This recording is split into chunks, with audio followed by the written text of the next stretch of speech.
Good afternoon. Thank you all for coming. I am here to provide an update on the murder of Joshua Bernard-Reis, which was homicide number 55 of 2023. This was an incident that occurred on September 24th, 2023 on Danzig Street in the Lawrence Avenue East and Morningside Avenue area of Scarborough. Joshua was just returning home from helping a family member move. He parked his car on his driveway and walked towards the front door of his house.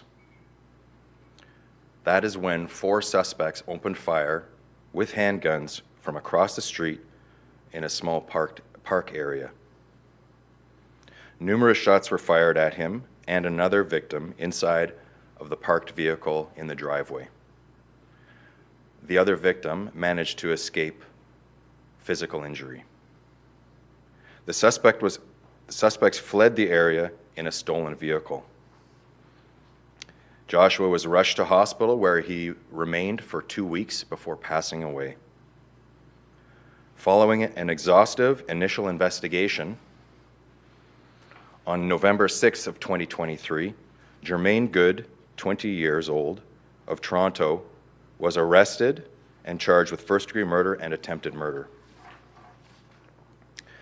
On January 25th, 2024, a male young person from Brampton was arrested and charged with first-degree murder and attempted murder as well. Since then, over the last year, the investigation has continued, and through a relentless pursuit of the evidence in this case, we have formed grounds to charge 2 additional individuals. On Monday, December 30th, 2024, the following suspects were arrested and charged with first-degree murder and attempted murder. Tyler Brown, 21 years, of Toronto, and an 18-year-old man of Brampton who was a young person at the time of the incident and therefore cannot be identified under the Youth Criminal Justice Act. This incident is another heartbreaking example of an innocent people being caught up by gun violence in our city, and these arrests of the 4 suspects demonstrate our dedication and hard work to bring justice to these incidents. If you have any questions? The victim who, Mr. Reis, who died, was he the intended target? There's no indication that he was the intended target at all, beyond the fact that the shots were fired at him, but I can see no reason why he would have been targeted as an individual himself. You mentioned 4 shooters. Just to clarify, do you believe that you have apprehended all 4 shooters? We believe we have all 4 shooters. No reason to see that he was targeted, the other person who was in the vehicle, is it the same thing? Same thing. Where were they the last year? Were you able to determine why it took a year for the bring them into custody? It was mostly about building the case and gathering all of the evidence that was required and identifying the individuals and then locating them and arresting them. Are either of the other 2 people that were taken into custody last year cooperating with the investigation? They're going through the court process, so they are attending court and so not particularly cooperating, but are part of the process. Has they been questioned prior to their arrest? Sorry? Have the 2 people who were arrested been questioned prior to their arrest and have long been suspects? No. We identified them and then we moved to arrest them. And forgive me on this one, it's interesting, you mentioned the details of how they almost seem to be lying in wait at a parkade across the street, yet open fire, but it doesn't seem to be targeted. So they parked their vehicle, ran across the street into the parkette area, and shot at Joshua and the other individual inside of the vehicle.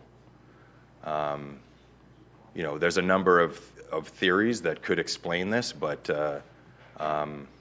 Danzig Street has had issues in the past, and it seems like there's a high likelihood that this was a situation where it was a message to the street or something like that, because there's no reason why these 2 individuals would have been targeted themselves. They're not involved in any kind of criminality or gang involvement or anything like this. These are two hardworking individual people, young persons, who happen to live on Danzig Street. So somewhat random. Somewhat random, other than the fact that they were shooting at these individual people, but randomly targeted individual people. But a gang-related shooting? The individuals that we've charged have affiliations with the gang, but I can say that the victims in this have no affiliation at all. I only said it because you mentioned that they may have been sending a message to the street, so it may have been interrogated. Yeah, I mean, we see these kinds of incidents over the years where,